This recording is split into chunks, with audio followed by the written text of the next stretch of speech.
কোরআন শরীফে আছে সমস্ত জাহান্নামীরা জাহান্নামের আগুনে ফেরেশতাদেরকে বলবে, দুইটা ভুলের কারণে আমি জাহান্নামী। প্রত্যেক ফেরেশতার কাছে জাহান্নামীরা বলবে, আমি যদি দুনিয়ায় থাকতে আল্লাহর কথা মনোযোগ দিয়ে শুনতাম এবং শুনবার পরে সেই কথাগুলো নিয়ে যদি সামান্য ভাবতাম, আজকে আমি জাহান্নামী হতাম না। আমি দুইটা বড় ভুল করে ফেলছি।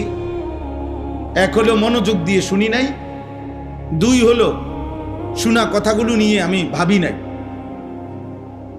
ফলে আজকে আমি জাহান্নামী। ওয়াকালু লাউ কুন্না নাসমাউ আও নাআকিলু মা কুন্না ফি আসহাবিস সাঈর, এই আয়াত সূরা মুলকের মধ্যে আছে। জাহান্নামী বলবে, হে ফেরেশতা, সেদিন দুনিয়ায় থাকতে আমি যদি আল্লাহর কথা মনোযোগ দিয়ে শুনতাম